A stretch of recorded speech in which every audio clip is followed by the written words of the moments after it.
हमारा अभी जो सेशन चालू है वो हिंदी का export, how to start and how to scale your export business का सीरीज हिंदी में चालू है अभी सेशंस। तो उस सीरीज का अभी ये फोर्थ सेशन है। फोर्थ सेशन के लिए सब्जेक्ट है role of ECEC to mitigate the risk of export remittance. हमारा जो पहला सेशन हुआ उसमें हमने देखा कि बेसिक्स क्या होना चाहिए, क्या स्किल सेट होना चाहिए, क्या माइंडसेट होना चाहिए to start the export and import, and which is the most important factors to get the sustainable export business. उसके बारे में हमने पहले सेशन में डिस्कस किया। दूसरे सेशन में हमने डिस्कस किया रिगार्डिंग द जियोग्राफी, क्या होता है, हब्स क्या है, बाद में प्री शिपमेंट पोस्ट शिपमेंट का प्रोसेस क्या है, ये सब हमने स्टडी किया है। अभी नेक्स्ट लेवल, हमें ऑर्डर मिलने के बाद पेमेंट का एश्योरेंस कैसे मिल जाए। हमें पेमेंट का एश्योरेंस नहीं मिलेगा, सपोज हमें क्रेडिट टर्म मिलेगा, क्रेडिट टर्म के ऊपर हम काम कर सकते हैं एक्सपोर्ट में। बड़ा ऑर्डर रहेगा 1 करोड़ का, 5 करोड़ का, तो हम क्रेडिट टर्म के ऊपर काम कर सकते हैं क्या नए बायर के साथ, तो ये क्वेश्चन है। तो उसके लिए पेमेंट एश्योर कैसे कर सकते हैं एक्सपोर्ट में, उसके लिए क्या फैसिलिटी है, उसके लिए हमारा जो गवर्नमेंट का ऑर्गेनाइजेशन है ECGC, export credit guarantee corporation, वो क्या रोल करता है to mitigate the risk. So today's sessions, so our today's speaker is, I invite our speaker, just give me, let me give him the access. Sir, I am giving you the access, just a minute.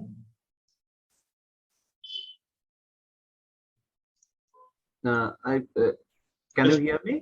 Yeah. I will also make you a co-host. Can you switch on your video? Is it possible? I believe it must be. I have given the access. Right now I have given the access. I think now you can. Is it possible? Can you?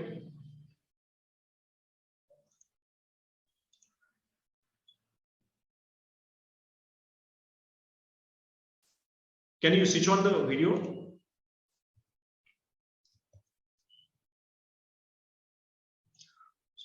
So today's our speaker is Shishendra Mukherjee. उनका introduction करके देता हूं। उनका education B electronics and communication है, MBA marketing and finance किया है from IIS डब्ल्यूबीएम से किया है, पीजीडी किया है इंटेलेक्चुअल प्रॉपर्टी में, प्रॉपर्टी मैनेजमेंट में, administration and law from IIS WBM university of Calcutta, and PGD in finance risk and management from Offenburg University, Germany, associate of 3. He is having, उनका जो work experience है 15 years का है, 14 years का insurance industry का है और 12 साल का ईसीजीसी का एक्सपीरियंस है। Currently branch manager Pune ECGC उनका एक पोजीशन है। तो मैं रिक्वेस्ट करता हूँ कि सर, हमें हमारे जो सब एक्सपोर्टर है उनको चैलेंजेस है कि हमें ऑर्डर मिलता है लेकिन वो क्रेडिट मिलता है, तो उसके लिए क्या प्रोसेस होना चाहिए, what is the role of ECGC, क्या है गवर्नमेंट उसके लिए क्या इनिशिएटिव लेता है टू प्रोटेक्ट द एक्सपोर्ट, क्योंकि हमारा जो एक्सपोर्ट है against import that is very less, तो हमें बैलेंस ऑफ पेमेंट हमारा पॉजिटिव होना चाहिए। उसके लिए गवर्नमेंट का क्या इनिशिएटिव है और उसके लिए ईसीसी कैसे सपोर्ट कर सकता है। तो over to you sir, and again welcome Mukherjee sir. Thank you sir. I believe कि मेरा वीडियो आपको स्टार्ट करना पड़ेगा, एक्सेस आपको एक्सेस दिया है ना, इज इट आपको एक्सेस मिला है अभी? हाँ, अभी मैं आपको को होस्ट करता हूं। So now you can switch on the video. Have you got the access now? Sir video हाँ अभी मिला है। Yes, welcome sir. Thank you very much sir. अभी इशू है कि अभी तो हर कोई घर में है, तो थोड़ा बहुत आप लोगों को बैकग्राउंड का डिस्टर्बेंस लेना पड़ेगा। And the thing is, thank you very much, Vinayak sir, for introducing me. Yes sir, welcome.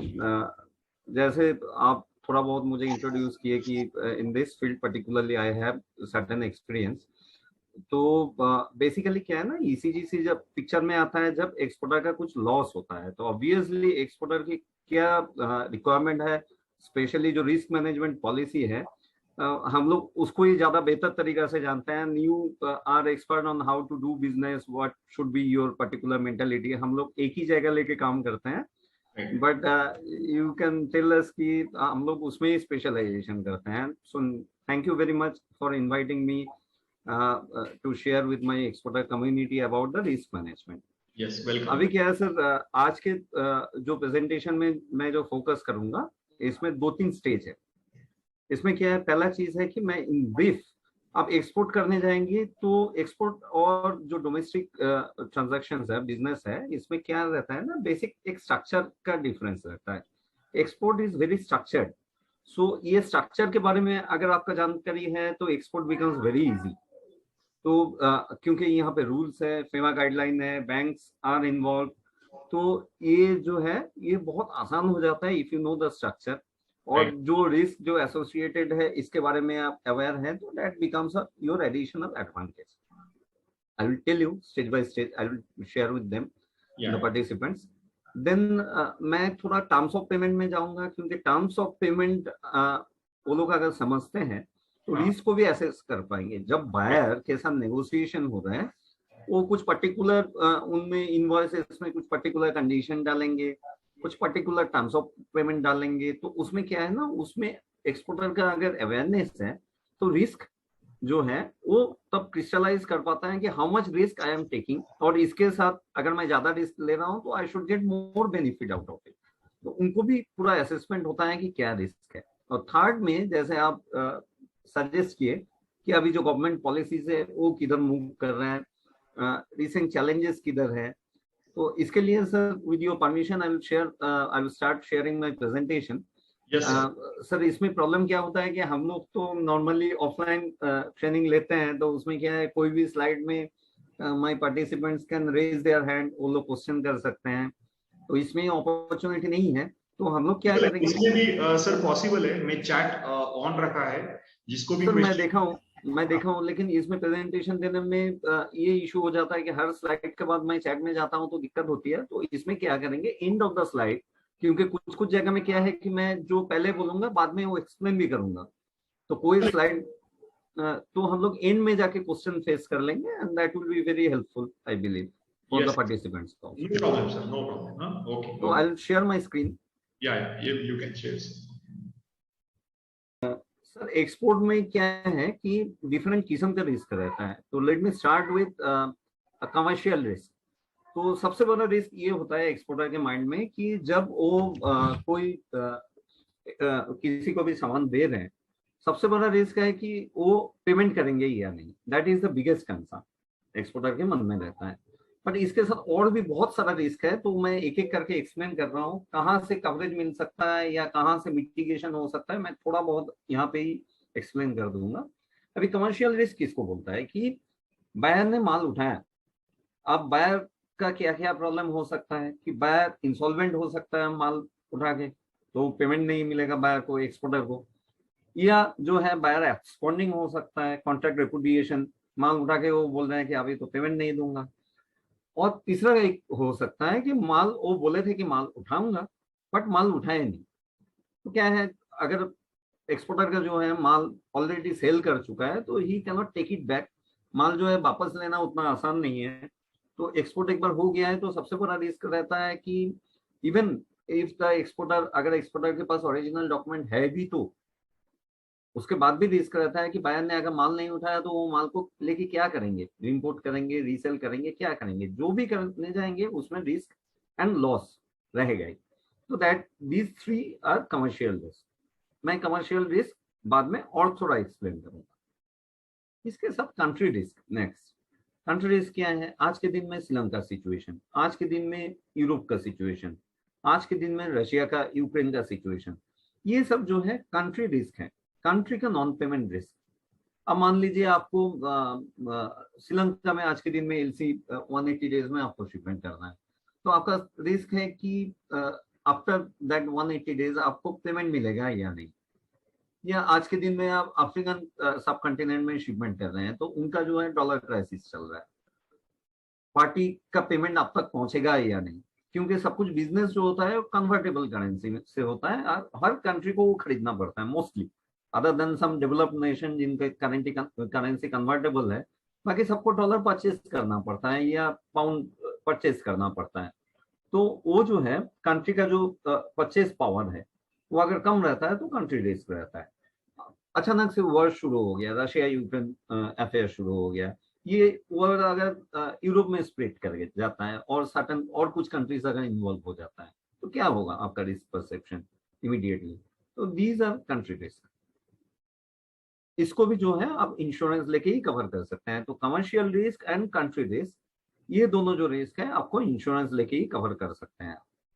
तीसरा जो रिस्क है वो है कैरेज रिस्क। कैरेज रिस्क किसको बोलता है कि माल आप भेजे थे, माल जब पहुंच रहा है आफ्टर पैकिंग, जब वो शिप में है या पहुंच रहा है, चोरी हो सकता है, माल का डैमेज हो सकता है, कंटेनर डैमेज हो सकता है, उसमें पानी घुस सकता है। अगर मान लीजिए आप फ्रोजन कुछ कमोडिटी भेज रहे हैं और वो पर्टिकुलर टेम्परेचर मेंटेन नहीं हुआ तो माल खराब हो सकता है। ये सब जो है कैरेज रिस्क है। ये कैसे कवर होता है, ये जो है आप मेरीन इंश्योरेंस जो लेते हैं, जो ए बी सी 3 टाइप का हो सकता है, तो उसमें कैरेज रिस्क कवर होता है। Next risk, fourth, product risk. अब हर एक प्रोडक्ट में कुछ कुछ इनहेरेंट रिस्क। मान लीजिए आपका प्रोडक्ट है एग्रीकल्चरल, तो पेरिशेबल कमोडिटी हो सकता है। एग्रीकल्चरल पेरिशेबल भी हो सकता है, नॉन पेरिशेबल भी हो सकता है। अगर वो पेरिशेबल प्रोडक्ट है एग्रीकल्चरल तो उसमें पेरिशेबिलिटी आ जाता है। मान लीजिए आप इंजीनियरिंग एक्सपोर्ट कुछ भेज रहे हैं तो उसमें पर्टिकुलर क्वालिटी एस्पेक्ट या ये सब आ जाता है कि जो पर्टिकुलर स्पेसिफिकेशन था एग्जैक्ट वो स्पेसिफिकेशन हम मैच नहीं कर पाए। रेडीमेड गारमेंट भेज रहे हैं तो एग्जैक्ट वो डिजाइन मैच नहीं कर रहा है, ऐसा हो सकता है। तो ये सारे जो चीज है ये सारा आपका प्रोडक्ट रिस्क में आ जाता है। इसको आप कैसे मिटिगेट कर सकते हैं? मैं आज भी जैसे एक एक्सपोर्टर आए थे उनको एक्सप्लेन कर रहा था कि आप क्वालिटी कंस्ट्रेंट जो है या जो जो एस्पेक्ट है आपके कॉन्ट्रैक्ट नेगोशिएशन में आप इंक्लूड कर दीजिए। अगर आपको लगता है कि ये पर्टिकुलर चीज जो है, मान लीजिए $1 लाख का आप शिपमेंट कर रहे हैं, तो आप ये एंड पे ही आपके फैक्ट्री के बाहर या बिफोर द शिपमेंट, बिफोर आप पैकिंग करने से पहले क्वालिटी चेक क्यों नहीं इनकॉर्पोरेट करते हैं? दैट वे क्या होगा, आपका माल जब पहुंचेगा उधर उस टाइम पे तो क्वालिटी एस्पेक्ट जो है वो तो रेज नहीं होगा ना। तो दिस इज वन वे, एक तरीका है जो तरीका से आप रिस्क को मिटिगेट कर सकते हैं, ये पर्टिकुलर रिस्क। बट कुछ कुछ जो है प्रोडक्ट रिस्क आपका रहेगा ही क्योंकि वो इनहेरेंट है। बट जो आप क्वालिटी एस्पेक्ट जो है या डिस्प्यूट जो हो सकता है कि नहीं ये पर्टिकुलर चीज मैंने पूछा नहीं, ये जो है आप मिटिगेट कर सकते हैं अगर आप आपके एंड पे कोई इंस्पेक्शन क्लॉज अगर ऐड करते हैं। Maybe third party, maybe his party, buyer का ही कोई एजेंट रह सकता है, maybe third party inspection कुछ अरेंज कर सकते हैं जो बायर एक्सेप्ट करते हैं। तो क्या है उसमें आपका ये मिटिगेट करता है। Next, agent risk. अब एजेंट कौन कौन है? आपके डॉक्यूमेंट बैंक के थ्रू जाता है तो बैंक इज योर एजेंट। आपके shipper is an agent. Shipper आपका डॉक्यूमेंट भी हैंडल कर सकते हैं, आपके सामान भी हैंडल कर रहे हैं। मे बी आपका जो पैकर है ही इज एन एजेंट, उनका पैकिंग का गड़बड़ी हो सकता है, you are dependent on him. तो ये जो आपका टोटल जो चेन है आपके और बायर के बीच में, ये सारे लोग एजेंट हैं। उन लोगों का डायरेक्ट कोई रिश्ता नहीं है, पेमेंट का कमिटमेंट उन लोगों का नहीं है, बट ये जो है इंटरमीडिएरी है, इनका भी रिस्क होता है। और ये इनका जो रिस्क है ना, इनका जो रिकोर्स है आपको उनके साथ इन्वॉल्व है। मान लीजिए आपका बैंक आपका डॉक्यूमेंट हैंडल करने में कुछ गड़बड़ किया तो bank will be liable to pay you recourse. ऐसे आपका शिपर के एंड से कुछ गड़बड़ हुआ तो yes, shipper will be liable to pay you back. ठीक है। अभी जो लास्ट रिस्क रह जाता है that is legal risk. Legal risk कैसा है? मान लीजिए कि आपका कॉन्ट्रैक्ट में था कि जो आपका शिपमेंट है 38 सितंबर तक होना था, आप 38 सितंबर तक शिपमेंट कर नहीं पाए, तो बायर के पास क्या क्या ऑप्शन रह जाता है कि बायर आपका माल एक्सेप्ट नहीं करेगा मे बी, या ये भी कर सकता है काउंटर क्लेम रेज कर सकता है। कैसे? बायर बोल सकता है कि नहीं आपका जो डिले इन शिपमेंट हुआ तो उसके लिए डिले इन डिलीवरी हुआ। डिले इन डिलीवरी में क्या हुआ कि मेरा जो कमिटमेंट था, क्योंकि आपको समझना पड़ेगा कि your buyer may not be the end user, आपके बायर किसी को सप्लाई करते हैं मोस्टली। तो वहां पे क्या हो गया कि आपके सप्लाई के डिले के कारण उनका जो नेक्स्ट कमिटमेंट था वो डिले हो गया। वो डिले हो गया तो मे बी उनको मार्केट से कुछ सामान उनको भी कंपनसेशन देना पड़ सकता है, या मार्केट से हायर प्राइस में इमीडिएटली वो सामान खरीद के उनको देना पड़ेगा उनके बायर्स को। तो इसमें उनका ट्रेड लॉस होगा, और ये ट्रेड लॉस के लिए वो आपके अगेंस्ट में केस फाइल कर सकता है या काउंटर क्लेम रेज कर सकते हैं, वारंटी क्लेम हो सकता है, कुछ रिटेंशन अमाउंट हो सकता है। These are all legal risk. Even ये भी हो सकता है कि जो पर्टिकुलर आप सेट ऑफ डॉक्यूमेंट्स में आप भेजे थे या जो पर्टिकुलर कमोडिटी भेजे थे वो कंट्री में अचानक से बैन हो गया और उसके अंदर आप फंस गए। ये भी हो सकता है कि अब मान लीजिए कुछ आप एग्रीकल्चरल कमोडिटी भेजे थे तो वहां पे मान लीजिए यूएस में जैसे एफडीए पहले चेक होता है उसके बाद ही आपका रिलीज होता है। एफडीए क्लियरेंस आपका जो भेजे थे वो क्लियर नहीं कर पाए आपके कमोडिटी। इस एंड पे तो ठीक था लेकिन वहां पे जाके अटक गया। तो वहां पे क्या होगा कि एफडीए क्लियरेंस नहीं होगा, even your company can become banned. तो इस ये these are all legal risk. ठीक है, तो मोटा मोटी इतने सारे रिस्क होता है और भी इसके अंदर अंदर कुछ रिस्क होता है, तो नेक्स्ट स्लाइड्स में मैं बोलते जाऊंगा, एक्सप्लेन करते जाऊंगा। अभी जैसे मैं बोल रहा था कि कमर्शियल रिस्क को और थोड़ा एक्सप्लेन करते हैं। कमर्शियल रिस्क बायर का भी हो सकता है, एलसी इशूइंग बैंक का भी हो सकता है। बैंक भी डिफॉल्ट होता है, बैंक भी नॉन पेमेंट करता है। मैं एक्सप्लेन करता हूं। पहला और सबसे बड़ा रिस्क है इंसॉल्वेंसी। आज के दिन में ही आप सिनेरियो मान लीजिए कि यूएस, यूरोप, कुछ कुछ यूरोपियन कंट्रीज का हालत बहुत ही खराब है। अर्जेंटीना मान लीजिए, अब टर्की मान लीजिए, और भी कुछ कुछ है जो कंट्रीज हैं उनका, छोटे छोटे यूरोपियन कंट्रीज हैं। बिकॉज ऑफ रशिया का जो पावर स्ट्रगल चल रहा है यहाँ पे, रशिया और यूएस के बीच में जो भी है, Ukraine related petrol shortage, and then इसमें क्या हो रहा है कि उन लोगों का नेचुरल गैस का शॉर्टेज हो रहा है और एनर्जी प्राइस बढ़ रहा है।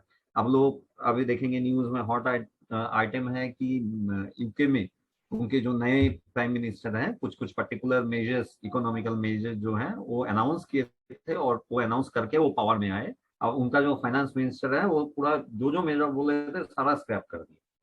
पहला उनका सबसे बड़ा प्रॉमिस था कि कुछ भी हो जाए हम लोग जो है एनर्जी प्राइस नहीं बढ़ाएंगे, क्योंकि आपको समझना पड़ेगा कि एनर्जी प्राइस बढ़ जाता है तो industries, manufacturing industry directly affected हो जाता है, इवन सर्विस इंडस्ट्री भी अफेक्टेड हो जाता है, सबका कॉस्ट बढ़ जाता है, कॉस्ट ऑफ प्रोडक्शन। तो अब मान लीजिए कि एमएसएमईज जो है, जैसे हमारे यहाँ पे भी एमएसएमईज का नंबर ज्यादा है और ये लोग ही mostly 60% of the economy supply करते हैं, उनको बूस्ट करते हैं, तो उधर भी ऐसे ही सिनारियो है, 60 to 65% एमएसएमई है। और एमएसएमई के लिए एनर्जी कॉस्ट जो है बढ़ जाएगा तो सर्वाइव करना बहुत मुश्किल होगा। पोस्ट कोविड पीरियड में ऑलमोस्ट सारे लोगों का तकलीफ हो रहा है, तो वहां पे अगर ये सब प्राइसेस बढ़ जाता है, इनपुट कॉस्ट बढ़ जाता है, तो इंसॉल्वेंसी का रिस्क भी बढ़ जाता है। नेक्स्ट जो है प्रोट्रैक्टेड डिफॉल्ट। प्रोट्रैक्टेड डिफॉल्ट क्या है कि आपके सामान जो है उन्होंने माल उठाया और पेमेंट नहीं कर रहे हैं, तो ये एक बहुत बड़ा अनसर्टेनिटी एंड चैलेंज रहता है एक्सपोर्टर के पास, क्योंकि एक्सपोर्टर बहुत सारे केसेस में वहां पे जाके तो माल रिसीव नहीं कर सकते हैं। अब किसी के नाम पे भेजेंगे बीएल बना के, अब जिसने वो जो बायर है वो माल उठा के फिर पेमेंट नहीं कर रहा है, तो आपके पास बहुत ही कम रिकोर्स रह जाता है। आप उधर भी जाएंगे तो कहाँ है, वहां पे जाके आप कितना अमाउंट रिकवर करके लेके आएंगे। यहाँ पे डोमेस्टिक में ही डिफॉल्ट होता है तो हम नहीं निकाल पाते हैं, तो ओवरसीज मार्केट में जहाँ पे आपका कुछ ग्रास्प नहीं है, कुछ वहाँ पे इन्फ्लुएंस नहीं है, कुछ नहीं जानते हैं, आप क्या कर लेंगे, मैक्सिमम वो बंदे के साथ आप मीट करने के लिए उधर बैठे रहेंगे। ठीक, तो protracted default is wilful default. और एक रहता है कॉन्ट्रैक्टेड एक्सपोर्टेशन। बायर ने बोला था कि आप माल भेजो, मैं पेमेंट कर देता हूँ। बायर, आपने माल भेजा, बायर माल भी नहीं उठा रहा है, पेमेंट भी नहीं कर रहा है। ठीक है, अब बैंक में भी हो सकता है कि इंसॉल्वेंसी हो सकता है बैंक का। आज के दिन में मान लीजिए अरब बैंक से एलसी मिल रहा है इजिप्ट में। अब आज ही में मुझे एक्सपोर्टर पूछ रहे थे एलसी 90 डेज में अरब बैंक से एलसी आ रहा है, अब मैं कॉन्ट्रैक्ट एक्सेप्ट करूं या नहीं करूं। मैं बोला सर कॉन्ट्रैक्ट एक्सेप्ट कीजिए बट विद इंश्योरेंस, क्योंकि 90 दिन बाद उनका कंट्री का क्या सिचुएशन रहेगा, अरब बैंक आपको पे कर पाएगा या नहीं वो भी नहीं जानता है हम लोग आज के दिन में। ऐसे बैंक ऑफ सीलन से आपको एलसी मिल गया 180 डेज का, तो उसके बाद 180 दिन में श्रीलंका का इकोनॉमी में डॉलर बचेगा या नहीं, रुपी बचेगा या नहीं, उसका गारंटी कोई नहीं दे सकता है। तो अफ्रीकन बैंक्स का भी ऐसा ही हाल है। और बैंक का विलफुल डिफॉल्ट भी होता है। आप लोग अगर बांग्लादेश में कोई कोई काम करते हैं तो कभी कभी, मैं नहीं बोल रहा हूँ कि हर कोई बांग्लादेशी बैंक ऐसे करते हैं, क्या होता है वहां पे बायर का एक इन्फ्लुएंस हो जाता है। आपको ये समझना पड़ेगा कि कुछ कुछ कंट्रीज में, कुछ कुछ अफ्रीकन कंट्रीज में, बांग्लादेश में एलसी बैंक के साथ कॉन्ट्रैक्ट है, एलसी में बायर का कोई रोल नहीं। बट ये सब कंट्री का जो रूल है, उनका जो बैंकिंग चैनल का इंटरनल अरेंजमेंट है, उसमें बायर का एक इन्फ्लुएंस रह जाता है। तो एक रिस्क रहता ही है कि बैंक बायर के साथ जो है एक अरेंजमेंट करके आपका डिफॉल्ट करता है। तो और आपको मैं पहले पॉलिटिकल रिस्क एक्सप्लेन किया, तो ईसीजीसी कौन सी काम में लगता है आपको एक्सप्लेन करते हैं। ईसीजीसी तो आपको पता चलेगा if you go back to my first slide के क्या क्या रिस्क है, उसके साथ अगर रिलेट करते हैं कि ईसीजीसी क्या क्या काम में लगता है, मैं वो दोनों को रिलेट करने का कोशिश करूंगा ये स्लाइड में। पहला तो चीज है, हम लोग क्रेडिट रिस्क कवर देता हूँ एक्सपोर्टर को against non payment risk of the overseas buyer and bank, buyers का country, overseas buyer and buyers country. तो इसमें क्या क्या हो रहा है कि आपके बायर के जो रिस्क है कमर्शियल रिस्क वो हम लोग कवर कर रहे हैं। आप अगर एलसी में कर रहे हैं तो बैंक का जो है कमर्शियल रिस्क हम लोग कवर कर रहे हैं, और जो पॉलिटिकल रिस्क जो कंट्री रिस्क है वो भी हम लोग कवर करते हैं। जैसे मैं आपको एक्सप्लेन किया था कि श्रीलंका का सिचुएशन, रशिया यूक्रेन, रशिया में तो कोई ऐसे प्रॉब्लम नहीं है, बट इसके लिए जो यूरोप में जो सिचुएशन क्रिएट हो रहा है या अफ्रीका में जो डॉलर शॉर्टेज हो गया है आफ्टर कोविड, ये सब सिचुएशन में कंट्री का डिफॉल्ट रिस्क बढ़ जाता है, तो वो भी हम लोग कवर करते हैं।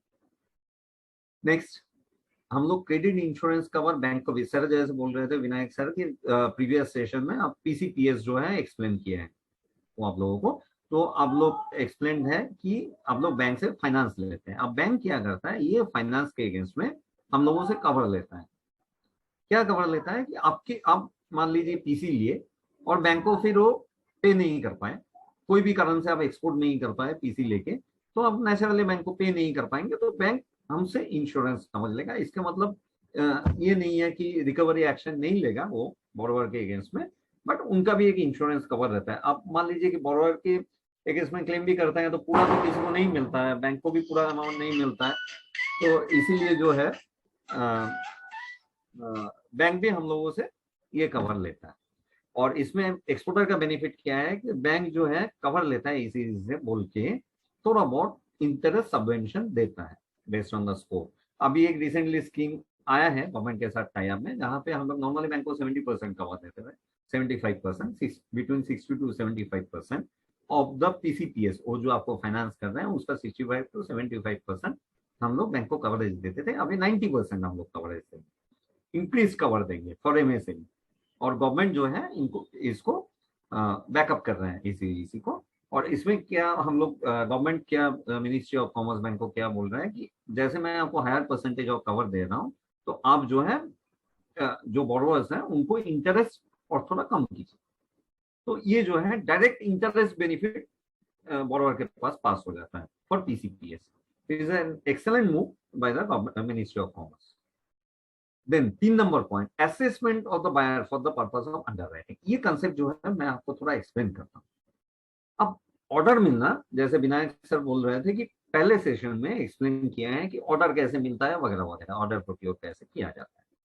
और आप लोग ऑलरेडी एक्सपोर्ट में हैं तो आप लोगों को भी पता है कि ऑर्डर मिलना बहुत आसान है। डिफिकल्ट तो ये है कि डिसाइड करना कि ऑर्डर मिलने के बाद इस पार्टी के साथ मैं बिजनेस चालू करूंगा या नहीं, क्योंकि मोस्टली एडवांस में तो आप लोगों को बहुत कम को एडवांस में ऑर्डर मिलता है कि बायर बोल रहा है कि मैं एडवांस में ही पे कर दूंगा। मोस्टली तो क्रेडिट टर्म्स पूछेंगे। अब क्रेडिट टर्म्स पूछते हैं आपसे, या मान लीजिए कि 10% मैं एडवांस करता हूँ, 90% आपको मुझे क्रेडिट देना पड़ेगा। तो इसमें क्या है, आपका सबसे बड़ा हेडेक क्या रहता है कि बायर क्रेडिट वर्दी है या। अब सेकंड एक एस्पेक्ट जो है मैं आपके मन में डालता हूँ कि अगर मान लीजिए आप एसेस कर भी लिए बायर क्रेडिट वर्दी है, 5 लोगों से पूछे और 2-3 एक्सपोर्टर से पूछे, आप जाके विजिट करके आए, थोड़ा बहुत मार्केट में पूछताछ करके आए, नहीं उनका रेपुटेशन ठीक है, क्रेडिट वर्दी है। अभी नेक्स्ट क्वेश्चन मैं आपको करता हूं कि क्रेडिट वर्दी है तो कितने अमाउंट के लिए। मतलब यह है कि मान लीजिए कि 1 करोड़ के लिए जो बायर उधारी के लिए जो ठीक है, उसको अगर आप 3 करोड़ का उधारी देंगे, उसके पास उतना फाइनेंशियल कैपेसिटी नहीं है कि उतना आपको पे करे, तो वो क्या करेगा, आपका पैसा लेकर भाग जाएगा। सिंपल चीज है, मान लीजिए कि मेरा पेमेंट कैपेसिटी, मैं दुकान में जाता हूँ कपड़े की दुकान में और मेरा पॉकेट में है 3,000 रुपया, वो अगर मुझे 10,000 का सामान देता है तो मैं क्या करूंगा, मेरे तो पॉकेट में 3,000 है ना, मैं 3,000 रुपया उसको पे करूंगा, बोलूंगा चल बाकी 7,000 का बाद में पे करता हूँ। अब तो मैं दुकान से निकल के आऊंगा, उसके बाद क्या है, मुझे तो मेरे 3,000 देके 10,000 का सामान मिल गया। अगर मेरा पेमेंट कैपेसिटी नहीं है तो मैं भाग जाऊंगा ना पैसा लेके। तो ये जो है बायर का ऑनबोर्डिंग, मैं इसको बोलता हूँ बायर का ऑनबोर्डिंग। तो ऑर्डर मिलना एक चीज है, बट बायर का ऑनबोर्डिंग प्रोसीजर है जो इसको थोड़ा आपको भी ध्यान से लेना चाहिए और थोड़ा ड्यू डिलिजेंस करना चाहिए। पर ड्यू डिलिजेंस आप कैसे करेंगे? हम लोगों के पास ईसीजीसी जो है बायर का क्रेडिट असेसमेंट करता है, अकेला ईसीजीसी ही है जो बायर का क्रेडिट असेसमेंट करता है। इसमें आपको क्या पता चलता है, मैं आपको रिपोर्ट शेयर नहीं करूंगा क्योंकि वो इंटरनल प्रोसीजर होता है, लेकिन मैं आपको क्या बोलूंगा, नंबर वन, बायर ये पर्टिकुलर क्रेडिट टर्म्स के लिए क्रेडिट वर्दी है या नहीं। नंबर टू, क्रेडिट वर्दी है तो कितने अमाउंट के लिए है। तो आपका दो कंसर्न एड्रेस हो जाएगा। उसके बाद आप बायर के साथ नेगोशिएट कर पाएंगे ये पेमेंट टर्म्स में या सेफर पेमेंट टर्म्स में, मतलब क्या है उसके नीचे तो मत जाना, मैं टर्म्स ऑफ पेमेंट थोड़ा एक्सप्लेन कर दूंगा। सेकंड ये है कि जो अमाउंट के लिए इसी इसी एग्री कर रहा है क्रेडिट अमाउंट के लिए, उससे ज्यादा आप जाइए मत, उसके अंदर ही बिजनेस कीजिए, ठीक है। फोर्थ जो हम लोग हेल्प करते हैं, प्रिपरेशन ऑफ कंट्री रिपोर्ट। ये क्या होता है, जैसे मैं आपको एक्सप्लेन कर रहा था ना कि कंट्री रिस्क जो रहता है, तो ये जो कंट्री रिस्क है इसका एक रेटिंग होता है, और ये जो रेटिंग है ये वेरिएबल है। कोई कंट्री का अगर फाइनेंशियल सिचुएशन अच्छा होता है, पॉलिटिकल सिचुएशन अच्छा बन जाता है, तो उसका रेटिंग अच्छा हो जाता है, और किसी का अगर खराब होता है तो नेचुरली रेटिंग खराब होता है। तो ये जो है हमारे साइट में ये फ्री अवेलेबल है, आप लोग देख सकते हैं। इसमें बहुत ज्यादा कुछ देखने का नहीं है, लेकिन क्या है कि वो कंट्री कौन सी ग्रुप में है, हाई रिस्क या मीडियम रिस्क या कम रिस्क ग्रुप में है। नंबर टू, ये कंट्री का रेटिंग कुछ चेंज हुआ है, कुछ चेंज होता है, अगर पॉजिटिव होता है तो मतलब वो अच्छा सिग्नल है, बट नेगेटिव होता है तो आपको थोड़ा प्रोटेक्शन लेना पड़ेगा, थोड़ा टू सेफर टर्म्स आपको जाना पड़ेगा, डॉक्यूमेंट जो है बैंक के थ्रू आपको रूट करना पड़ेगा। ये आपको एक सिग्नल देता है कि ये जो कंट्री का है, तो बायर का पेमेंट कैपेबिलिटी अच्छा हो सकता है, लेकिन उसका कंट्री में कुछ पॉलिटिकल अनरेस्ट है या पॉलिटिकल इन्फ्लुएंस ज्यादा है, ये सब आपको सिग्नल देता है। तो उसमें क्या है, आप बैंक के थ्रू बिजनेस करेंगे, बैंक के थ्रू डॉक्यूमेंट रूट करेंगे, या एलसी में कन्वर्ट हो जाएंगे, या थोड़ा सा एडवांस ज्यादा पूछ लेंगे, तो आपका सेफ्टी बढ़ जाएगा, ठीक है। और लास्ट जो है, international experience to enhance Indian capability. इसमें क्या है, इसका मतलब क्या है कि हमारे साथ करीबन 8,500 से 9,000 एक्सपोर्टर जुड़े हुए हैं पैन इंडिया। अभी क्या है कि आप लोग अगर पुणे से हमारे साथ जुड़े हैं, तो आपको पता नहीं चलेगा कि साउथ इंडिया से भी फोर्जिंग प्रोडक्ट बहुत जाता है, कोयम्बतूर वगैरह से, इवन चेन्नई से भी जाता है ऑटो पार्ट्स। तो आपको पता नहीं चलेगा चेन्नई या कोयम्बतूर से उन लोगों का पर्टिकुलर प्रॉब्लम क्या है, ये पर्टिकुलर बायर उधर से कुछ डिफॉल्ट किया है या नहीं, उसका पेमेंट रिकॉर्ड उधर से क्या है। तो मैं सिंपल एक एग्जांपल दे रहा हूँ, लेकिन हम लोग जाने, क्योंकि मेरे पास क्या है कि इसी के पास तो चारों सब जगह का एक्सपोर्टर्स जुड़े हुए हैं, हर सिटी के। तो मेरे पास जो पेमेंट एक्सपीरियंस है जो आपके पास नहीं है, और जो है जो मेरे साथ बैंक जुड़े हुए हैं, मेरे साथ रिकवरी एजेंट्स जुड़े हुए हैं, मेरे साथ कस्टम्स जुड़े हुए हैं, हर कोई जुड़े हैं, बिना सर के साथ तरह ऐसे लोग भी जुड़े हुए हैं, ऐसे नॉलेजेबल पर्सन। तो मेरे पास हर किस्म का रिसोर्स है, हर किस्म के लोग जुड़े हुए हैं।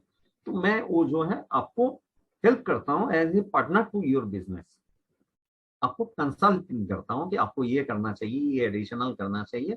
जैसे अकेला मैं ही बोलूंगा आपको कि आप जो है जैसे risk mitigate, product risk mitigate करने के लिए क्वालिटी इंस्पेक्शन आप कॉन्ट्रैक्ट में जोड़ लीजिए, ये सब एडवाइसेस आपको ईसीजीसी से मिलेगा। आप जैसे मैं आपको पॉलिटिकल रिस्क जो एक्सप्लेन कर रहा था, पॉलिटिकल रिस्क मैं ऑलरेडी आपको एक्सप्लेन कर चुका हूँ, country risk, war, civil war वगैरह।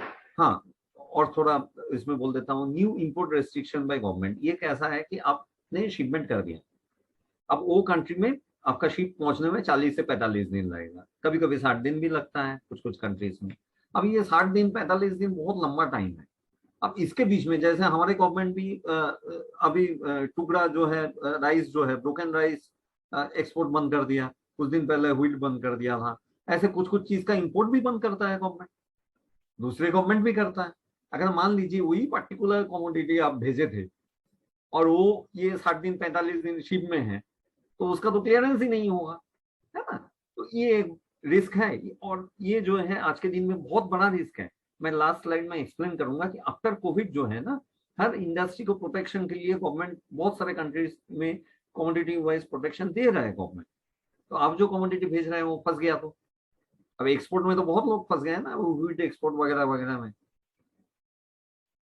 डाइवर्शन ऑफ वॉइस, ये रशिया में बहुत सारे लोग फेस किए हैं कि रशिया यूक्रेन का जब वॉर चालू हो गया तो सारे पोर्ट्स, अकेला एक सेंट पीटर्सबर्ग छोड़ के सारा पोर्ट बंद हो गया था। उनका 3 पोर्ट होता था, 2 पोर्ट बंद हो गया था।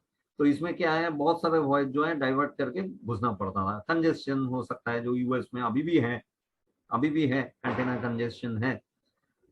तो ये सब के कारण भी आपका रिस्क रहता है, लॉस हो सकता है। दीज आर ऑल्सो हम लोग कवर करते हैं, ये सब भी कवर करते हैं ईसीजी से।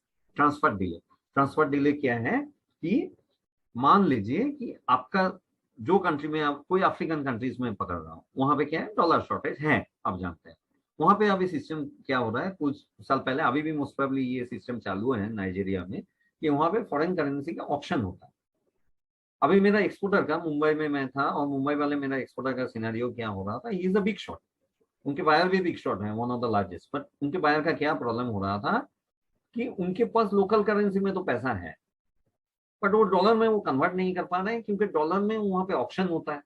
उनकी जो रिजर्व बैंक है वो ऑप्शन करता है, और वो ऑप्शन करके उनको डॉलर खरीदना पड़ता है, तभी वो पे कर पाते हैं।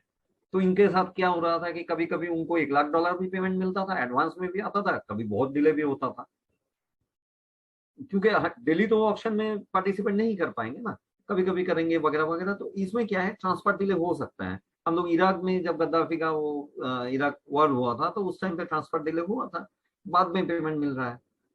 अभी श्रीलंका में हो सकता है, आज के दिन में उसके पास डॉलर नहीं है, आज वो 180 दिन पेमेंट रखा है, 360 में भी चला जा सकता है, कल के दिन में वो पेमेंट करेंगे। लेकिन आपका चलेगा कैसे? आपका अगर पेमेंट टर्म्स 180 दिन 360 दिन में हो जाएगा, आपका बिजनेस में पैसा नहीं रोटेट होगा, आप तो ब्लॉक हो गया ना। तो ट्रांसफर डिले अगर हो रहा है, तो अगेंस्ट अगर बायर प्रूफ देता है कि नहीं मैं लोकल करेंसी में जमा कर दिया पैसा, तो हम लोग क्लेम सेटल करते हैं। अभी आते हैं कि रिस्क ईसीजीसी क्या कवर नहीं करता है। ईसीजीसी क्यों, कोई भी insurance, credit risk insurance company cover नहीं करता है।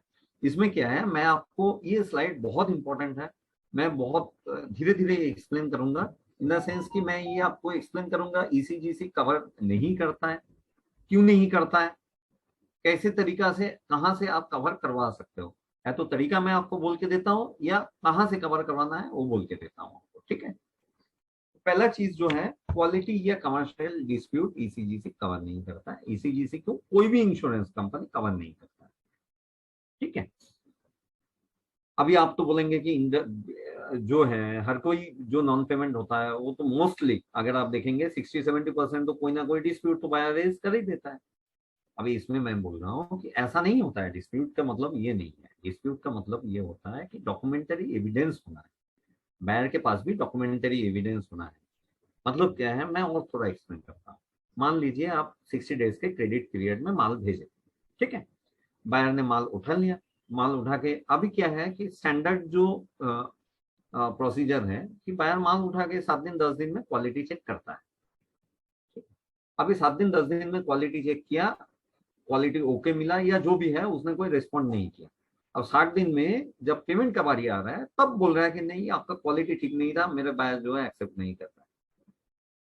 उससे पहले तो आपको कुछ कम्युनिकेट नहीं किया वो। ये सब चीज जो है ना, ये एक्सेप्टेबल नहीं होता हमारे लिए।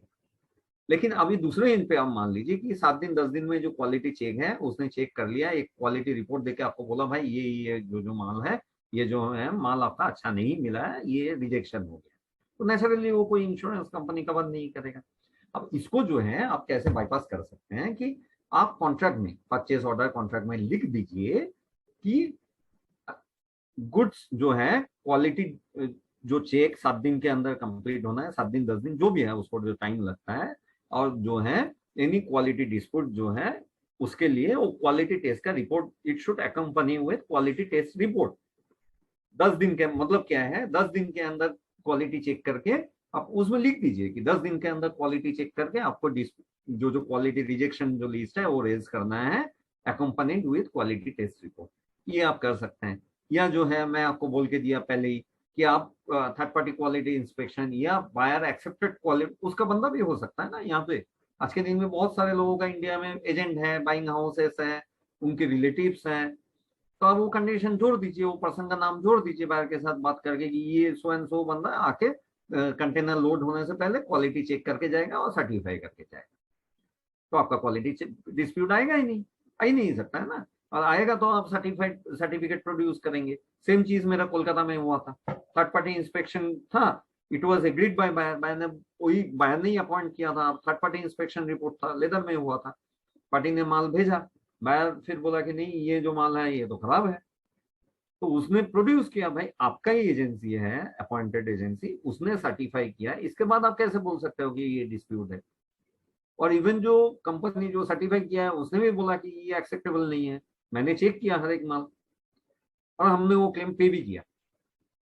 तो आपको समझना पड़ेगा कि आपके डॉक्यूमेंट अगर ठीक है तो मैं जरूर पे करूंगा, बट ये अगर जेन्युइन क्वालिटी प्रॉब्लम है या आप प्रूव ही नहीं कर पा रहे हो कि इसमें क्वालिटी प्रॉब्लम नहीं है, तो मैं कैसे आपको पे करूंगा। कोई भी इंश्योरेंस कंपनी आपको पे नहीं करेगा ना, क्योंकि तब तो प्रॉब्लम आपके तरफ से है। अगर आपने कोई प्रोडक्ट कोई कॉन्ट्रैक्ट का टर्म्स अगर फुलफिल नहीं किए तो मैं कोई कोई आपको पे नहीं करेगा ना।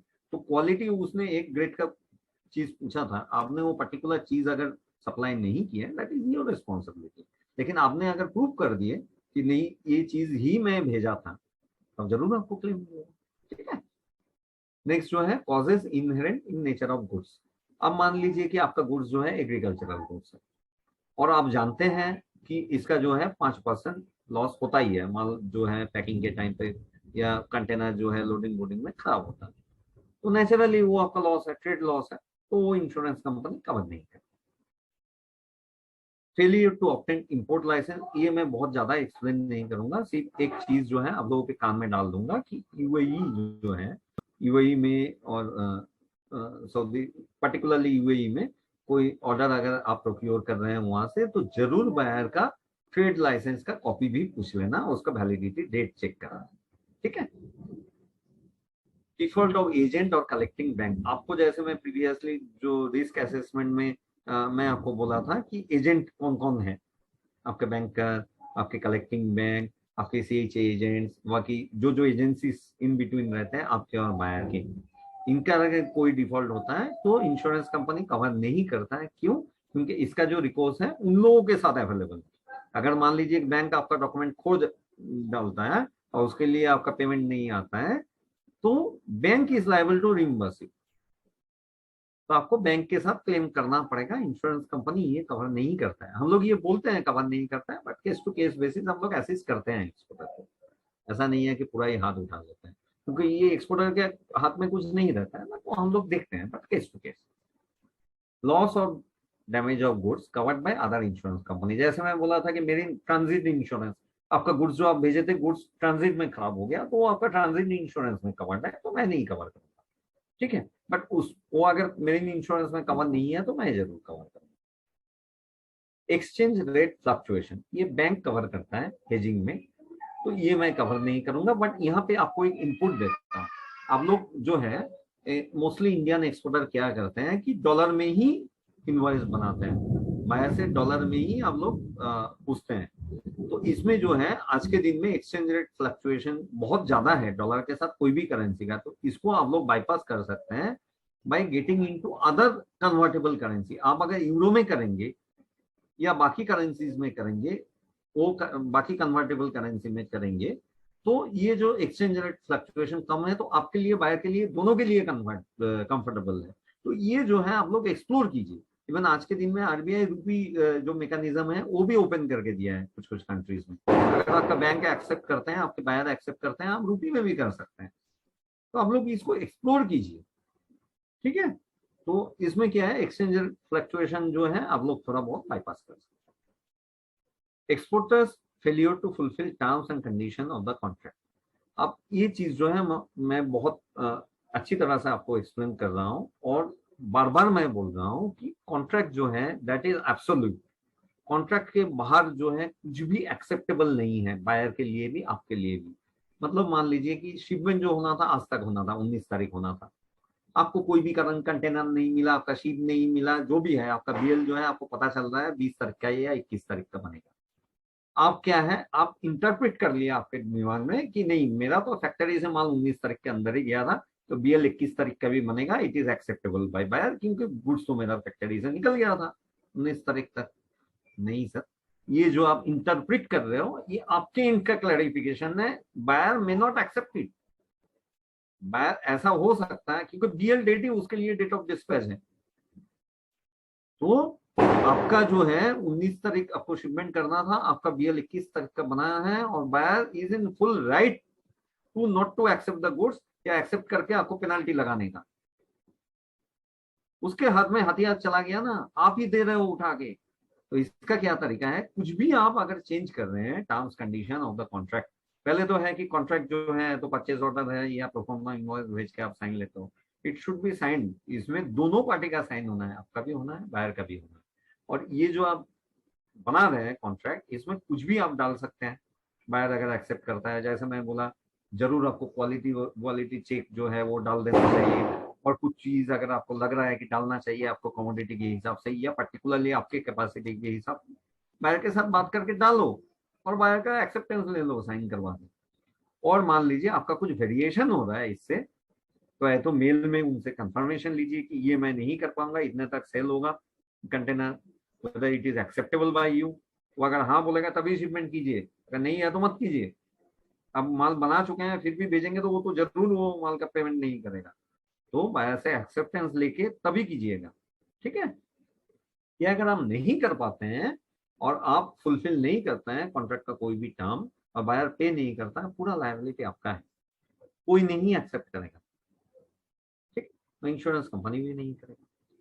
लास्ट जो है आज के दिन में बहुत ज्यादा हो गया है साइबर रिस्क, जो अब साइबर फ्रॉड रिस्क, इसके लिए जो है मैं बहुत ज्यादा नहीं बोल सकता हूँ आपको, क्योंकि बहुत तरीका से हो रहा है, लोगों को बुद्धू बनाया जा रहा है।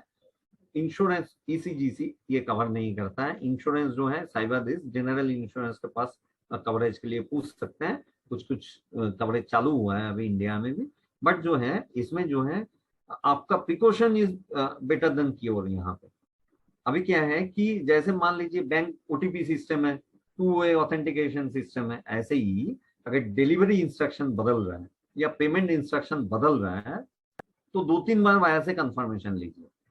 अगर मेल में आ गया है कि पेमेंट इंस्ट्रक्शन कुछ बदल रहा है या डिलीवरी इधर नहीं करके उसको दे देना, तो आप जो है फोन करो उसको, एक बार वीडियो चैट में चेहरा भी देख लो कि वही बंदा फोन उठा रहा है या नहीं, आजकल तो फोन भी हैक हो जाता है। 2-3 बार करके कंफर्म में चेहरा देख के फोन करके सब चीज में व्हाट्सएप में मेल में सब में ही कंफर्मेशन एक बार ले लो कि यही बंदा सही बंदा इंस्ट्रक्शन दे रहा है या नहीं तो वही हो जाएगा बैंक से इंस्ट्रक्शन, जैसे बैंक का एसएमएस है आपका अकाउंट बंद हो गया है, आप फिर उसको एक ओटीपी आएगा, आप खुल जाएगा, उसके बाद आप भी ओटीपी शेयर कर दिए तो क्या है आप। ये जो साइबर रिस्क है ओनली प्रिवेंशन जो है आपको लेना पड़ेगा। इसके लिए जो है कुछ भी इंस्ट्रक्शन अगर चेंज हो रहा है तो 2-3 बार कंफर्म कर लेना कि सही बंदा ने वो इंस्ट्रक्शन दिया है या नहीं, ठीक है। तो यहाँ पे जो है एडिशनल जो रिस्क मिटिगेट होता है वो कैसे आप लोग मिटिगेट करेंगे, जो रियलाइज होता है कैसे मिटिगेट करेंगे, मैं सारा एक्सप्लेन करके दिया। इसके ऊपर अगर आप लोगों का कोई क्वेश्चन है तो मुझे लास्ट में ही लेना पड़ेगा, विनायक सर का मैं हेल्प पूछूंगा वहां पे कि सर एक एक करके अगर कोई क्वेश्चन हो रहा है उन लोगों का तो आप रेज कर देना, I will try to answer. Terms of payment लेना है आपको, क्या बाद में करेंगे सर? टर्म्स ऑफ पेमेंट क्या है, इसके साथ ही एसोसिएटेड है, तो टर्म्स ऑफ पेमेंट में क्या है?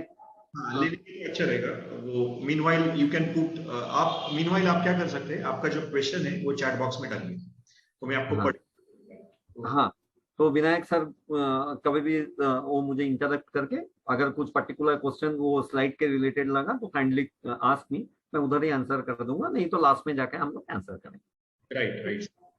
अभी टर्म्स ऑफ पेमेंट क्यों इंपॉर्टेंट है, क्योंकि एक्सपोर्ट में ना सब कुछ टर्म्स ऑफ पेमेंट के ऊपर ही डिपेंड करता है, पूरा नेगोशिएशन। बहुत सारे लोगों को लगता है कि इनको टर्म्स में सब कुछ डिपेंड होता है, नहीं। इनको टर्म्स क्या बोलता है कि आपका और बायर का किसका लायबिलिटी कितने तक है, लेकिन आपका जो पेमेंट मैकेनिज्म है सब कुछ डिक्टेट करता है, प्राइसिंग वाइसिंग सब कुछ जो है terms of payment he dictate करता है। इवन फीमा गाइडलाइन भी आपको जानना है यहाँ पे। पहला जो सेफेस्ट टर्म्स ऑफ पेमेंट है एडवांस टर्म्स ऑफ पेमेंट, इसमें तो आपका कोई लायबिलिटी नहीं है क्योंकि पैसा तो आपको मिल गया पहले ही, शिपमेंट से पहले, ये आपका एडवांटेज है। बट इसमें जान लीजिए कि एडवांस पाने की 270 दिन, एक साल के अंदर आपको एक्सपोर्ट भी करना है। एक साल के अंदर अगर आप एक्सपोर्ट नहीं कर पा रहे हैं तो आपको वो एडवांस पेमेंट वापस करना है। और एक्चुअली जब हम लोग ऑफलाइन सेमिनार में जा रहे हैं तब देख रहे हैं कि बहुत सारे का ये, स्पेशली मैन्युफैक्चरिंग इंडस्ट्री का ये प्रॉब्लम आ रहा है कि उनको कोई पर्टिकुलर चीज बनाने के लिए एडवांस दिया गया था, वो एक्सपोर्ट नहीं कर पा रहा है, तो इसमें क्या है, एक्सटेंशन भी पॉसिबल है। बट आप जान के रखिए कि आपने एक्सटेंशन भी नहीं लिया, 1 साल के अंदर शिपमेंट भी नहीं किया, तो एडवांस पेमेंट आपको रिटर्न भी करना पड़ेगा। ये सेफेस्ट पेमेंट है, ये मोस्टली बहुत ही कम लोगों को मिलता है, unless you are a manufacturer, आपको बहुत ही कम मिलता है। तो टर्म्स ऑफ पेमेंट आप नेगोशिएट कर सकते हैं, बायर भी आपको नेगोशिएट करेगा, आप भी कर सकते हैं। आप जान के रखिए आपके लिए सेफेस्ट है एडवांस पेमेंट। तो नेचुरली आप थोड़ा बहुत तो एडवांस पेमेंट पूछेंगे ही, कुछ नहीं पूरा नहीं है तो एटलीस्ट पार्ट भी मिल जाता है, तो आपके लिए बेनिफिशियल, करेक्ट। नेक्स्ट जो है letter of credit. Letter of credit बहुत सेफ है, क्यों? क्योंकि आप बायर के साथ डील नहीं कर रहे हैं, बैंक के साथ डील कर रहे हैं। बैंक इज एन इंस्टीट्यूशन, अगर आपका डॉक्यूमेंट ठीक है तो बैंक आपको पे करेगा। बट अगर आपका डॉक्यूमेंटेशन ठीक है तो अभी मोस्टली हम लोग देखते हैं कि एलसी में डिस्क्रिपेंसी रेज हो ही जाता है। अब डिस्क्रिपेंसी अगर एक डिस्क्रिपेंसी का $100 का, तो डिस्क्रिपेंसी रेगुलराइजेशन चार्जेस है। लास्ट डिस्क्रिपेंसी में क्या होता है कि बायर को पूछा जाता है कि ये डिस्क्रिपेंसी हुआ है, are you ready to accept? वो अगर हाँ बोलता है तभी वो डिस्क्रिपेंट एलसी एक्सेप्ट करता है बैंक, और डिस्क्रिपेंसी चार्जेस लगा के। अगर मान लीजिए कि बायर वो एक्सेप्ट नहीं किया तो क्या होगा, आपका माल का क्या होगा? बैंक तो डॉक्यूमेंट वापस कर देगा, आपका माल तो फंस गया वहां पे, एक्सपोर्ट तो आप कर चुके हैं। ठीक है, तो लेटर ऑफ क्रेडिट जो है सेफ है, safer than other credit terms buyer को डायरेक्ट भेजने से। लेकिन ये भी आपको समझना पड़ेगा, लेटर ऑफ क्रेडिट 100% सेफ नहीं है, उसमें भी डॉक्यूमेंटेशन है, और उसके साथ जो मैं बोला था कि बैंक का भी कभी कभी डिफॉल्ट होता है या इंसॉल्वेंसी हो सकता है। ठीक है, तो लेटर ऑफ क्रेडिट बहुत कॉम्प्लेक्स है। तो बड़े इंस्टीट्यूशंस हैं तो they have got certain man power, they have the capability, वो लोग मैनेज कर पाते हैं। बट छोटे कोई एक्सपोर्टर के पास अगर एलसी आ जाता है तो उनके लिए बहुत डिफिकल्ट हो जाता है उम्मीद का। नेक्स्ट जो है डीपी, डॉक्यूमेंट अगेंस्ट पेमेंट। इसमें मैकेनिज्म क्या होता है कि डॉक्यूमेंट जो है, एक्सपोर्ट डॉक्यूमेंट आप अपने बैंक को जमा करते हो, आपका बैंक जो है बायर के बैंक को फॉरवर्ड करता है। इसमें एक पर्टिकुलर इंस्ट्रूमेंट ड्रॉ होता है, बिल ऑफ एक्सचेंज, जो आप बना के आपके बैंक को देते हो along with export document. Bank जो है एक्सपोर्ट डॉक्यूमेंट और बिल ऑफ एक्सचेंज बायर के बैंक को फॉरवर्ड करता है। बायर के बैंक जो है बायर को इंटीमेट करता है, भाई आपके डॉक्यूमेंट आ गया, माल नहीं आया। रिमेंबर, यहाँ पे गौर कीजिए कि मैं कभी नहीं बोल रहा हूँ कि माल आया। बायर के बैंक जो है बायर को इंटीमेट क्या करता है कि आपका डॉक्यूमेंट आ गया है, और बायर जो है तब आके अपने बैंक में बिल ऑफ एक्सचेंज में साइन करता है, पे करता है और डॉक्यूमेंट छुड़ाता है। ठीक है, दैट इज डीपी। इसका एक वेरिएशन हो सकता है कि against scan copy of documents, against proof of documents. मतलब क्या है कि आपका डॉक्यूमेंट ओरिजिनल जनरेट हो गया, आप बायर को इमीडिएटली जो है स्कैन करके भेज दिए, अब बायर उसके अगेंस्ट में पेमेंट कर दिया, ओरिजिनल डॉक्यूमेंट आपके ही हाथ में है, पेमेंट आ जा रहा है। उसके बाद जो है तो आप डॉक्यूमेंट सरेंडर करते हो, या डायरेक्ट उसको भेज सकते हो, या आपके बैंकर को बोल सकते हो डायरेक्ट कलेक्शन में, डायरेक्ट आप बायर के पास भेज दो। 3 तरीका में आप डॉक्यूमेंट भेज देते हो। ये भी जो है डीपी का ही वेरिएशन है। इसमें रिस्क क्या है सर? रिस्क है कि मान लीजिए लेकिन स्कैन कॉपी ऑफ डॉक्यूमेंट्स आपको लगता है कि बहुत सेफ है। अभी मेरा 3-4 एक्सपोर्टर का हुआ है, क्या हुआ है कि स्कैन कॉपी करके तो भेजे हैं, उसने पेमेंट नहीं किया। अब पेमेंट नहीं किया तो प्रॉब्लम ये है कि शिपमेंट तो आप कर चुके हैं। अब मान लीजिए बहुत सारे कंट्री का रूल है, यूएस में है, यूएई में है, अफ्रीकन कंट्रीज में है, जब तक ओरिजिनल बायर एनओसी नहीं देता है तब ना माल आप री इम्पोर्ट कर पाओगे या रीसेल कर पाओगे, कुछ नहीं कर पाओगे आप। वो माल आप छुड़ा ही नहीं पाओगे सही चीज से, जब तक आपको ओरिजिनल बायर से एनओसी नहीं मिलता है। तो ये रिस्क है। शिपमेंट अगर एक बार आप कर दिए तो आपके हाथ में बहुत कम कंट्रोल रहता है। ठीक है, और इसके अंदर माल डैमेज भी खा सकता है। ऐसा हो सकता है कि माल पहुंच गया और बायर पे नहीं कर रहा है, डॉक्यूमेंट भी एक्सेप्ट नहीं कर रहा है, तो आपका सामान तो डैमेज खा जाएगा उधर ही पोर्ट में बैठे बैठे। और ओरिजिनल बायर एनओसी नहीं दे रहा है तो वो सामान तो आप वापस भी नहीं ले के आ पाओगे। तो ये कैश-20 सिचुएशन हो जाता है। तो इसमें ये रिस्क है। आपको अगर लगता है कि डीपी बहुत सेफ है, ऐसा नहीं है, डीपी भी एक क्रेडिट टर्म है। नेक्स्ट जो है वो है डीए, डॉक्यूमेंट अगेंस्ट एक्सेप्टेंस। अभी इसमें क्या रहता है कि ओरिजिनल एक्सपोर्ट डॉक्यूमेंट और एंड बिल ऑफ एक्सचेंज आप अपने बैंक में जमा करते हैं, आपका बैंक जो है वो बायर के बैंक को फॉरवर्ड करता है, बायर के बैंक जो है बायर को इंटीमेट करता है कि डॉक्यूमेंट आ गया है, बायर आता है बैंक में, बिल ऑफ एक्सचेंज में साइन करता है और डॉक्यूमेंट छुड़ा लेता है, पेमेंट नहीं करता है। बिल ऑफ एक्सचेंज में वो साइन करके बोलता है कि मैं इतने दिन बाद पेमेंट करूंगा, लेकिन पे नहीं करता। ठीक है, बाहर के बैंक जो है आपको बिल ऑफ एक्सचेंज रिटर्न करेगा वगैरह वगैरह, और उतना जो जितना क्रेडिट डेज है 30, 45, 60 डेज, 90 डेज, उसके बाद जो है या तो बायर पेमेंट करेगा या नहीं करेगा। इसमें तो वेरी क्लियर कट आपके पास रिस्क है कि सामान तो पहले ही छुड़ा रहा है पेमेंट से पहले, तो नेचुरली उसके पास ऑप्शन है कि पेमेंट करूं या ना करूं, तो ये आपका रिस्क है, वेरी क्लियर कट रिस्क। ठीक है, इंस्टॉलमेंट भी हो सकता है इसके बीच में, तो कमर्शियल जो बाकी इंस्टॉलमेंसी एंड नॉन पेमेंट का जो रिस्क है डीएमए हो सकता है। अभी नेक्स्ट जो ट्रांसफर पेमेंट है कि ओपन डिलीवरी या ओपन अकाउंट, आज के दिन में 60 to 70% बिजनेस वर्ल्ड वाइड इसमें ही हो रहा है, बहुत सिग्निफिकेंट चंक इसमें ही हो रहा है। ये क्या है कि बायर बोलता है कि डॉक्यूमेंट मुझे डायरेक्ट भेज दो। आप लोगों को भी ऑर्डर मोस्टली कॉमनली यही मिलेगा, बायर बोलेगा, पहले ही नेगोशिएट करेगा कि नहीं नहीं बैंक के थ्रू नहीं भेजना है, मुझे भेज दो। तो इसमें रिस्क क्या है, रिस्क भी है, कुछ फिल्मा गाइडलाइन भी है, ये आपको मैं एक्सप्लेन कर देता हूँ कि नंबर 1, डायरेक्ट डिस्पैच डॉक्यूमेंट, अगर आप status holder, export status holder नहीं है तो you are not permitted direct dispatch of documents. इसमें क्या है, सबवेंशन क्या है कि आप अपने बैंकर को दे सकते हो डॉक्यूमेंट, आपके बैंकर वो डायरेक्ट कलेक्शन में बायर के पास भेज सकता है। एडी बैंक को वो अथॉरिटी दिया हुआ है बट आपको नहीं दिया हुआ है।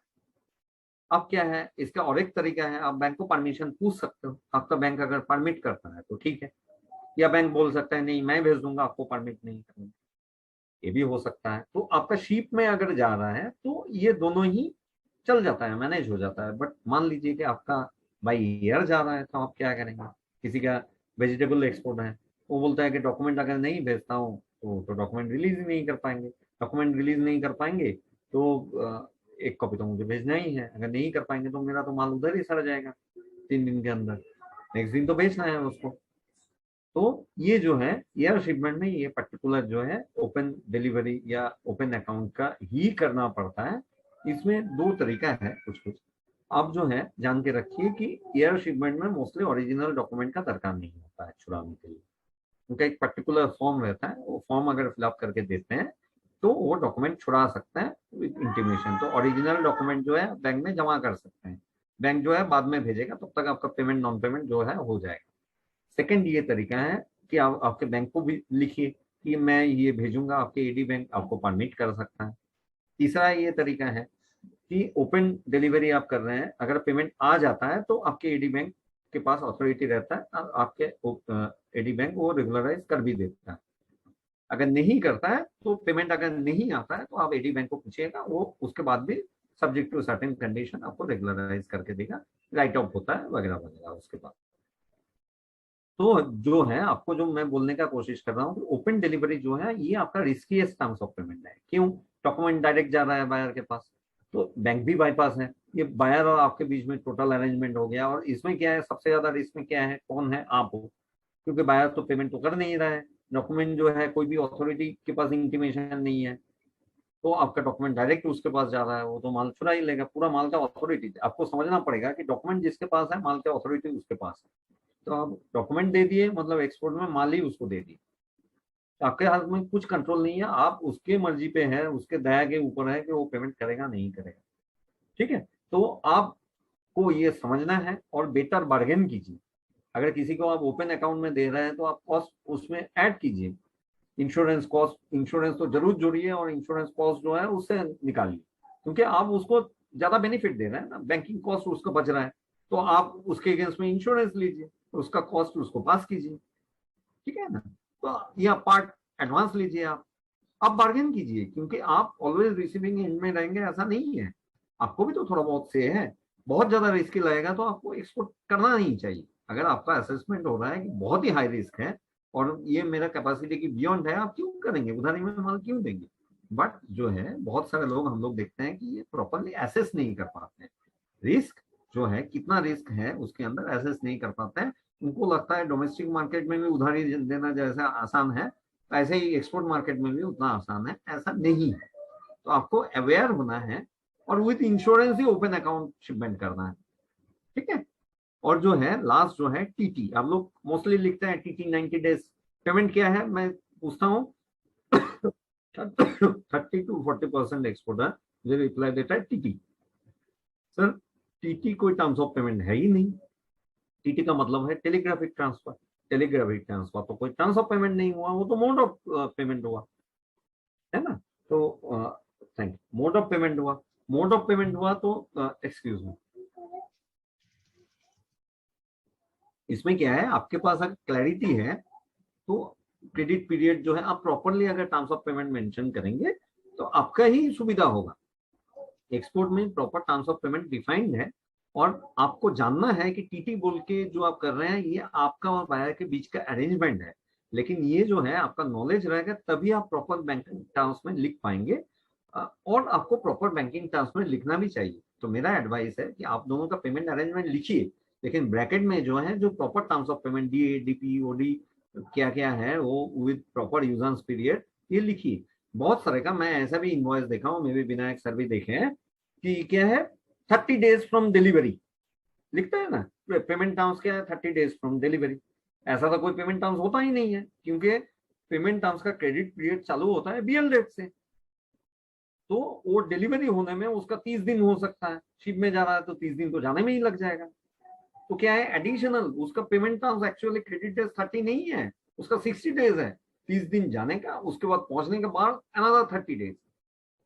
तो उनके पास क्लैरिटी, उनका वो इनवॉइस में क्लैरिटी ही नहीं है कि एग्जैक्ट यूजर्स कितने दिन के हैं। अभी मान लीजिए वो बैंक से फाइनेंस लिया तो वहां पे लिखेगा अगर 30 डेज क्रेडिट, अगर 30 डेज है और उनका बायर का अंडरस्टैंडिंग है कि 30 डेज फ्रॉम डिलीवरी, और वहां पे वो नहीं लिखे हैं 30 डेज फ्रॉम डिलीवरी या प्रॉपर 60 डेज 90 डेज ऐसा नहीं एक्सप्लेन किया है, तो बैंक फाइनेंस लिया तो बैंक तो 30 दिन बाद पूछेगा ना पैसा किधर है भाई तेरा, 30 दिन का क्रेडिट तो दिए हो, 30 दिन तो चला गया है ना बीएल डेट से, तो पैसा दो चुकाओ। तो आपका जो है बहुत क्लियर होना चाहिए। हम लोग भी पूछेंगे 30 डेज का क्रेडिट पीरियड है, पैसा किधर है, आपका तो पैसा नहीं आया।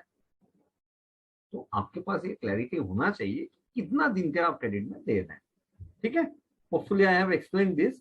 तो आपका जो इनवॉइस बनाने के टाइम, कॉन्ट्रैक्ट बनाने के time get proper knowledge, proper risk assessment करेंगे तो आपका प्राइसिंग भी सही होगा, वो सब चीज आप जोड़ पाएंगे, और जो रिस्क का प्रोटेक्शन आपको लेना है वो इनकॉर्पोरेट कर पाएंगे। बहुत सारे रिस्क प्रोटेक्शन जो है सिस्टम आप जो प्रोफॉर्मा इनवॉइस है या जो परचेज ऑर्डर एक्सेप्टेंस है उसमें ही आप इनकॉर्पोरेट कर सकते हैं। परचेज ऑर्डर जो है बहुत सारे को लगता है, आज भी एक बड़े एक्सपोर्टर के पास गया था मैं, उनको भी लग रहा था कि परचेज ऑर्डर जो है यूनिलैटरल है, मतलब बायर जो भेज रहा है वही उनको एक्सेप्ट करना चाहिए।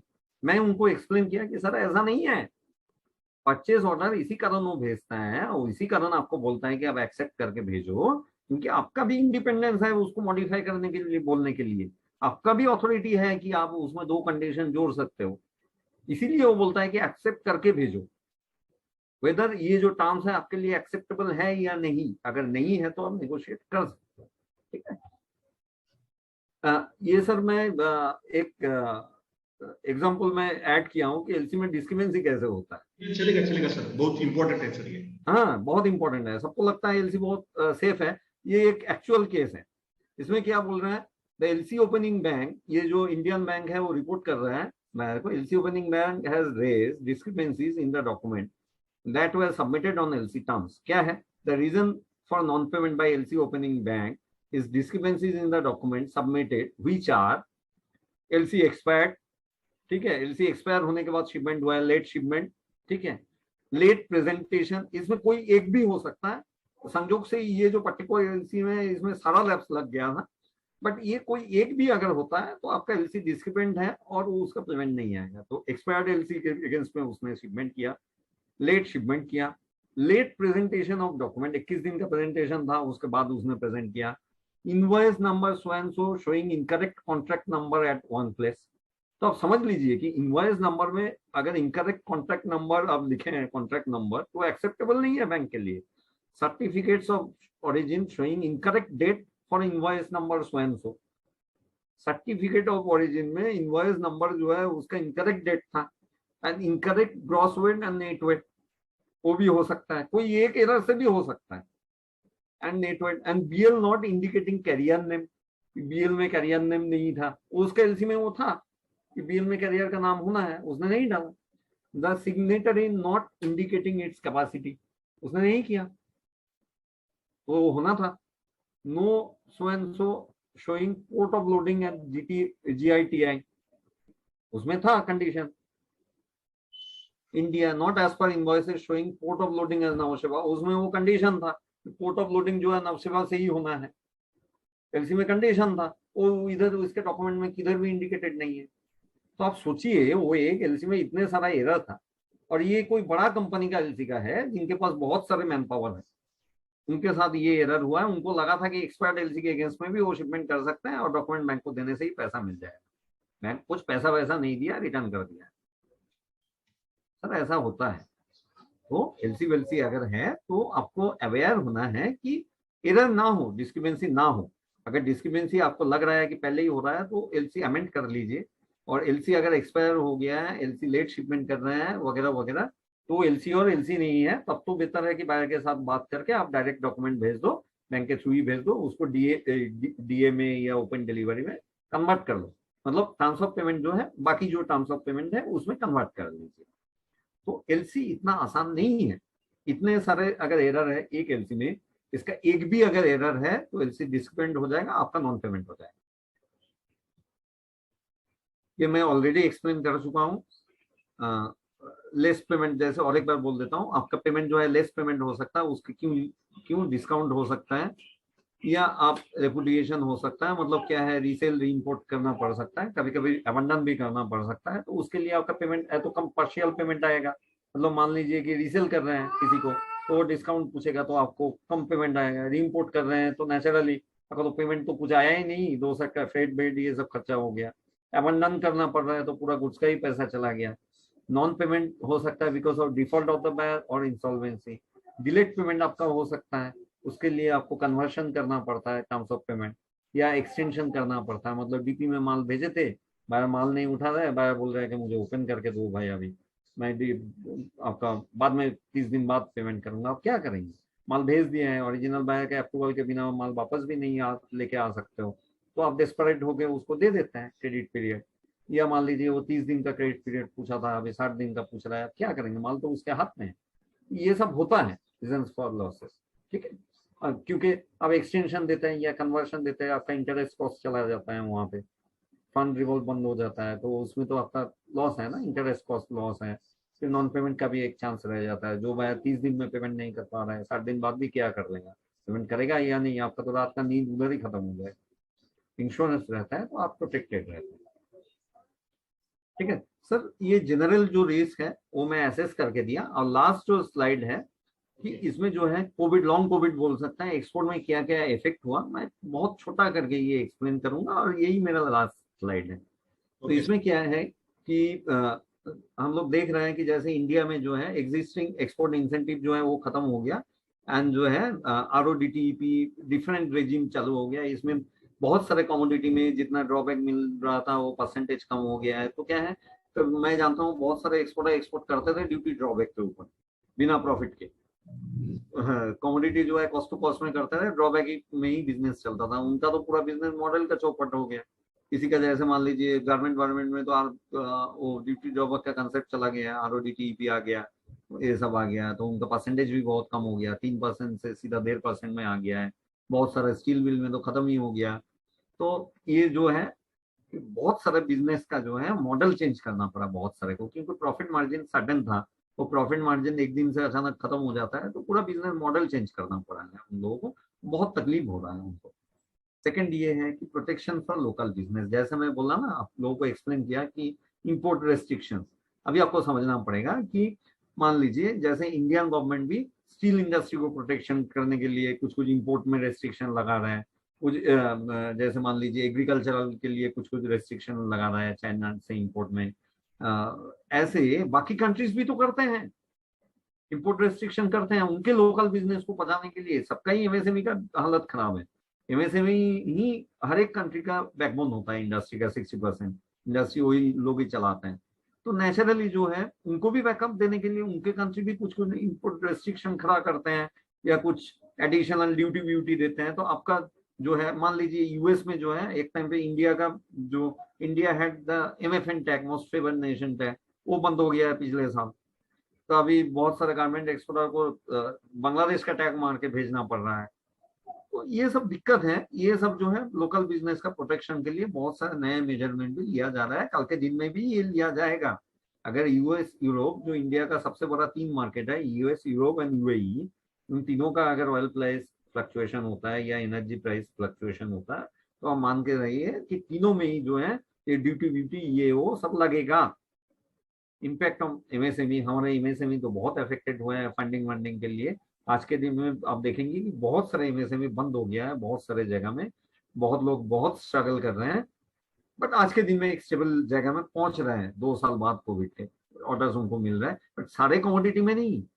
अगर आप पुणे में बैठ के इंजीनियरिंग और फोर्जिंग का देखेंगे, उनको अच्छा ऑर्डर मिल रहा है, बट यही चीज अगर तिरुपुर में जाके गारमेंट इंडस्ट्री को पूछेंगे तो वो लोग बोल रहे हैं गवर्नमेंट हम लोगों को तो बैकअप करो, हमारा एक्सपोर्ट 26,000 करोड़ से 15,000 में उतर के आ गया, हमें बचाओ। तो हर कमोडिटी के लिए ट्रू नहीं है। तो बहुत सारे जगह में एमएसएमई लोग तो बंद हो गए, बहुत सारे 1/3 बंद हो गया है। Business location change and backlash against China, इसमें इंडियन कंपनीज का बेनिफिट हुआ है।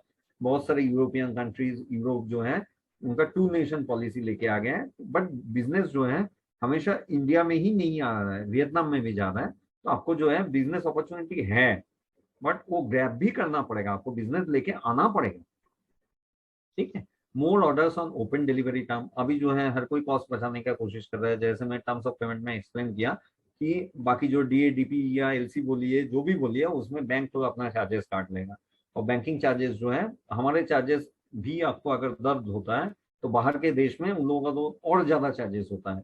एक एलसी का चार्ज होता है 5 से 7% एलसी ओपनिंग का। तो इतना चार्जेस जो है अभी हर किसी के लिए ये तकलीफ हो रहा है कोविड वोविड के बाद, पहले भी होता था, अभी तो और ज्यादा तकलीफ हो रहा है। तो नेचुरली जो है मोर एंड मोर ऑर्डर आपको ओपन डिलीवरी टर्म्स में मिल रहा है। बायर बोल रहा है डॉक्यूमेंट डायरेक्ट भेज दो, I do not want to bear banking charges, bank charges मुझे बियर नहीं करना है। बट आपको समझना है, जैसे मैं एक्सप्लेन किया कि ओपन डिलीवरी टर्म आपके लिए रिस्कीएस्ट है, तो आपको जो है उस तरीका निकालना पड़ेगा, एडवांस पेमेंट लेना है या इंश्योरेंस के साथ कीजिए, ये सब जो है आपका प्रोटेक्शन आपको लेना पड़ेगा, ठीक है। Impact of low oil price, इसमें तो आप देख ही रहे हैं कि सऊदी में तो पूरा इकोनॉमी उनका बदल गया है ना, बहुत सारे उनका इकोनॉमिकल चेंज है, ऐसे बहुत सारे का ही चेंज आ रहा है। एनर्जी क्राइसिस जो मैं आपको एक्सप्लेन कर रहा था, आज के दिन में भी जो है यूरोप में चालू हो गया और होगा कल के दिन। Impact of government cost cutting and fiscal deficit, आपको ये समझना पड़ेगा कि कोविड-19 में हर कोई कंट्रीज अपना कैपेसिटी के बियॉन्ड जाके, 100 साल में एक ही बार होता है, तो जो कंट्रीज जिसका जितना औकात था उससे भी ज्यादा हर एक कंट्री स्ट्रेच किया है। अगर ये वर्ल्ड बैंक का फिगर आता है कि ये जो कोविड पीरियड में जो पूरा दुनिया का जो उधारी है वो रिकॉर्ड अमाउंट बढ़ गया है, रिकॉर्ड अमाउंट $30 ट्रिलियन इंक्रीज हुआ है, विच इज अ रिकॉर्ड। तो ये जो है इसीलिए बहुत सारे कंट्रीज का फिस्कल डेफिसिट बढ़ गया है उनका कारण। जैसे बांग्लादेश में, बांग्लादेश गवर्नमेंट का 3 दिन पहले भी पेपर में था, नहीं, नोरा फतेही का जो है वो तो परसों का इसमें था ना, वो लोग डॉलर बचाने के लिए वो टूर जो है कैंसिल कर रहे हैं, कैंसिल कर दिए गवर्नमेंट से। अब गवर्नमेंट इतना कंसर्न है कि सोचिए बॉलीवुड का जो है आर्टिस्ट का प्रोग्राम वहां पे कैंसिल कर दिया, कितना डॉलर कमाते होंगे, वो ही बंद कर रहा है, तो उनका हालत सोचिए। तो बहुत सारे कंट्रीज जो है उनका डॉलर रिजर्व जो है या कन्वर्टेबल करेंसी का जो रिजर्व है बहुत स्ट्रेस्ड है। इसी कारण जो है मैं जैसे आपको प्रीवियसली एडवाइस किया कि डॉलर छोड़ के भी बाकी करेंसी जो है एक्सप्लोर कीजिए, कन्वर्टेबल करेंसी और भी है, एक्सप्लोर कीजिए। एक्सचेंज रेट फ्लक्चुएशन आज के दिन में बहुत बड़ा कंसर्न है, एक्सपोर्टर के लिए भी है, क्योंकि अभी तो 84 में आ गया है सर, और कितना गिरेगा उसका भी गारंटी नहीं है, तो इतना ज्यादा। अब देखेंगे डॉलर के अगेंस्ट में जापानीज येन का भी वही हालत है, चाइनीज आरएनबी भी स्ट्रेस में है डॉलर के अगेंस्ट में, और डॉलर इज द बेंचमार्क। तो सारे currencies world over except dollar strong होते जा रहा है, बाकी सब वीक होते जा रहा है। तो मेजर एक्सचेंज रेट फ्लक्चुएशन हो रहा है डॉलर के रेस्पेक्ट में, तो आप लोग एक्सप्लोर कीजिए बाकी करेंसीज। अगर नहीं करेंगे आप और बायर, देखिए दोनों मिलकर ही बिजनेस होता है, हम लोग तो बाकी सब साइट के बिजनेस वाले, साइट के लोग हैं, अल्टीमेटली बिजनेस तो आप बायर एंड सेलर ही करता है। तो आप दोनों अगर कंफर्टेबल नहीं है तो बिजनेस में डिफॉल्ट बढ़ जाएगा, आप दोनों के बीच में झगड़ा बढ़ जाएगा, तो अल्टीमेटली वो बिजनेस हो नहीं सकता है। तो आप दोनों अगर कॉमन प्लेटफॉर्म में है, convertible currency exchange rate fluctuation कोई जगह में अगर इसको बाईपास कर सकते हैं तो जरूर कीजिए, we all will help you out. And thank you very much sir. जैसे मैं बोला था ये मेरा लास्ट प्रेजेंटेशन था, आप लोगों का क्वेरी रहेगा तो मेरा नंबर भी विनायक सर के साथ है, तो आप लोग क्वेश्चन जो है आप लोग कॉन्टेक्ट कर सकते हैं pune@ecgc.in में, या www.ecgc.in में, एंड हम लोग आप लोगों को हेल्प करने के लिए हमेशा ही तैयार है। Now over to Vinayak sir. Vinayak sir एक एक करके क्वेश्चन पूछेंगे और जो जो रेज हुआ है, अगर कुछ हुआ है तो I will try to answer. Thank you sir, over to you. Thank you sir for your valuable sessions. ये सेशन बहुत ही अच्छा हुआ और आपने शायद फर्स्ट टाइम हिंदी में किया होगा, क्योंकि हमारा सबका रिक्वायरमेंट था कि हमें सबको अंग्रेजी नहीं समझता और हिंदी में करेंगे तो सबके पास, क्योंकि ये नॉलेज सबके पास होना चाहिए। हमारा जो एक्सपोर्ट है टोटल वर्ल्ड एक्सपोर्ट के अगेंस्ट इट इज जस्ट 1.8%। तो हमारा एक्सपोर्ट बढ़ाना है तो एक्सपोर्ट के लिए अवेयरनेस भी बढ़ाना जरूरी है। और जो लैंग्वेज है लोकल लैंग्वेज में बात करेंगे तो वो सबके पास पहुंच सकता है और वो उसमें बहुत अपॉर्चुनिटी है एक्सपोर्ट के लिए। हमारा अभी ये हिंदी का सेशन का सीरीज चालू है, उसमें से आपका एक ईसीसी का सेशन हुआ। एक्सपोर्ट करने के लिए जो एजेंसीज होते हैं मोर देन 25 एजेंसी, उसमें से एक एजेंसी है ईसीजीसी करके एक एजेंसी है, तो उसके बारे में सेशन हो रहा है। तो धनश्री मैम आपको जो क्वेश्चन है आप उनको डायरेक्टली पूछिए। तो अनम्यूट योरसेल्फ। सर आपने प्रेजेंटेशन ही किया तो भी चलेगा। ओके तो हाँ धनश्री मैम, यस आपका इंट्रोडक्शन करके। गुड इवनिंग सर, धनश्री बोल रही हूँ, मैं सतारा से बिलोंग करती हूँ। सर आपने पेमेंट टर्म की स्लाइड पे एक चीज बताई थी, जैसे मेरा एक्सपोर्ट हुआ है बाय द टाइम समझो बायर लेता नहीं है और इनकेस अगर मुझे वो री इम्पोर्ट करना है तो in that case I need buyers NOC. तो ये कैसे आइडेंटिफाई कर रहा है कि कौन सी कंट्रीज में ये मुझे बायर का एनओसी लगेगा to reimport the cargo? Sir madam इसमें जो है आपका अच्छा पता चल रहा है कि आप बहुत माइन्यूटली सुने हैं, थैंक यू फॉर दैट। इसमें क्या है कि आपके शिपर जो है वो आपको एडवाइस करेंगे, क्योंकि अल्टीमेटली जो आपको समझना है कि इंपोर्ट में आपका शिपर जो जिनके थ्रू माल गया है वही आपको माल रिलीज करके या जो है माल वापस आने में हेल्प करेंगे। तो उनका जो कंट्री का रूल रहता है ही विल टेल यू कि वो एनओसी चाहिए या नहीं। Okay sir, okay, thank you so much sir. और किसी का कुछ क्वेश्चन है? थोड़ा डिफिकल्ट था, आई अंडरस्टैंड, ये थोड़ा सब्जेक्ट समझने में थोड़ा डिफिकल्ट है, थोड़ा डेप्थ में बहुत हुआ। तो और किसी का कुछ क्वेश्चन है? बेसिक क्वेश्चन रहेंगे तो भी चलेगा, ऐसा कुछ नहीं। थोड़ा चैलेंजिंग था क्योंकि कुछ कॉन्सेप्ट है, थोड़ा इन डेप्थ था तो वहां पे समझने में दिक्कत होती है अनलेस यू आर वेरी थोड़ा एडवांस लेवल का था। बट अगर कोई भी बेसिक क्वेश्चन भी है तो will be ready to help you. किसी का कुछ क्वेश्चन है मैं आपको एक्सेस दे दूंगा बात करने के लिए, सपोज आपको, और मैं आपको just raise your hands, virtual hand, मैं आपको एक्सेस दूंगा। अमित जी, एरेना जी, आर्यहंत, अरविंद जी, जॉय, नीलेश, निशा, सोमैया, विभा मैम, किसी का क्वेश्चन रहेगा तो raise your hand. Okay Vibha ma'am, मैं आपको एक्सेस देता हूँ। विभा मैम हमारे बहुत ही एक्टिव मेंबर है और she is very passionate lady. उनका दिल्ली से है कि उनको सक्सेसफुल एक्सपोर्टर बनना है। तो Vibha ma'am, over to you. Yes ma'am.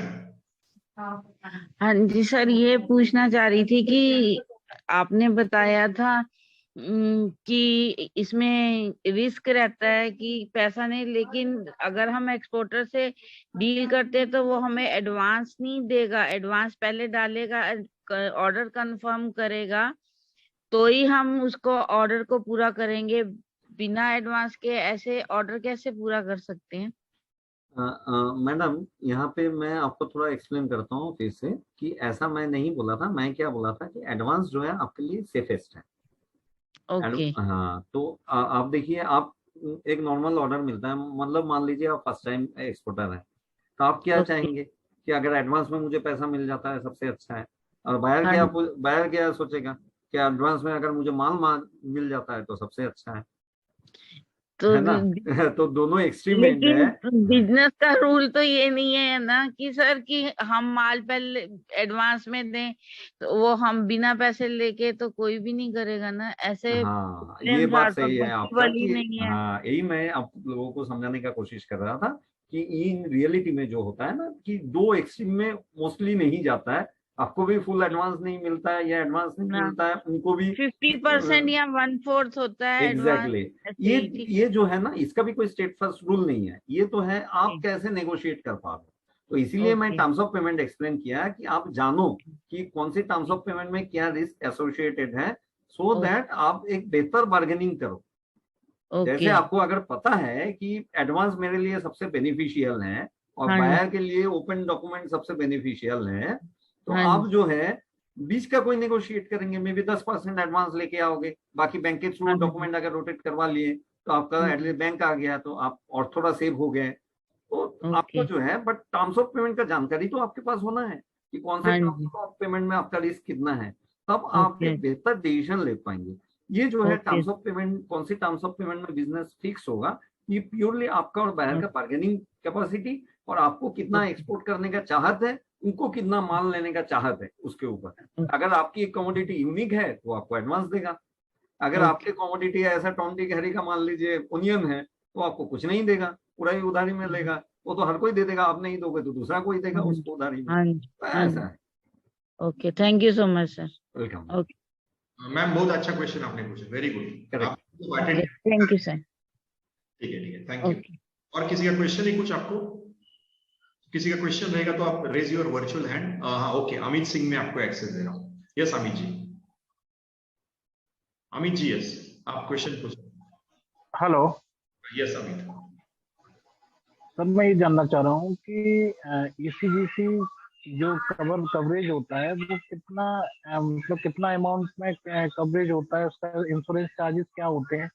Okay sir, great question. Value पे होता है? Correct sir.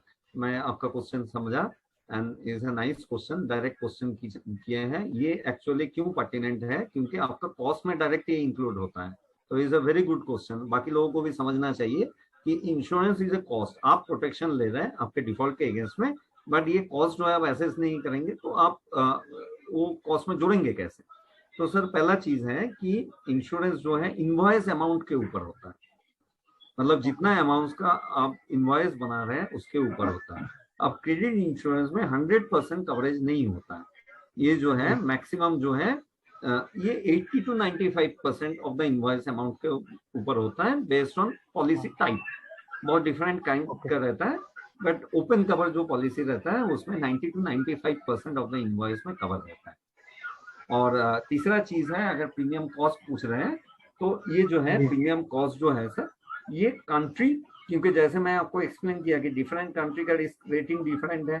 अगर मान लीजिए यूएस का जो कंट्री रिस्क का जो परसेप्शन है और नाइजीरिया का जो परसेप्शन है, दोनों सेम नहीं है। तो एक कमोडिटी आप यूएस में भेजेंगे तो उसका चार्ज कम पड़ेगा, अगर नाइजीरिया में भेजेंगे तो इंश्योरेंस चार्जेस ज्यादा पड़ेगा।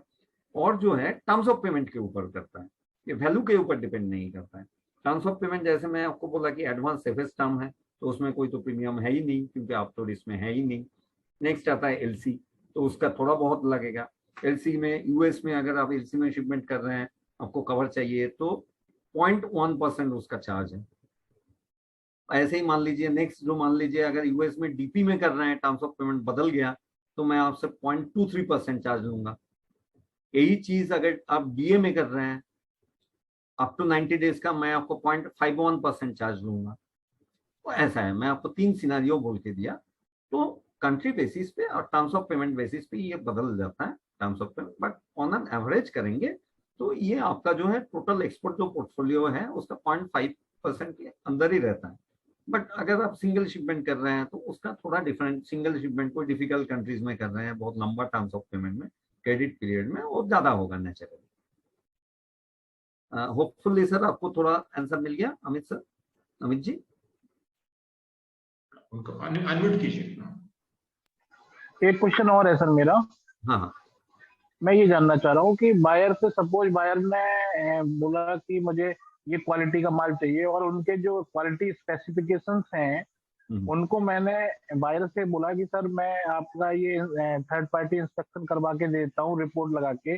उस कंडीशन में अगर बायर माल ये कहता है कि ये क्वालिटी है वो ठीक नहीं है, तो उस कंडीशन में क्या ईसीजी कवर करेगा? सर जरूर करेगा, बट आपको समझना है कि थर्ड पार्टी जो इंस्पेक्शन है, जैसे मैं बोला, बार बार इंडिकेट किया कि वो एक्सेप्टेड होना चाहिए।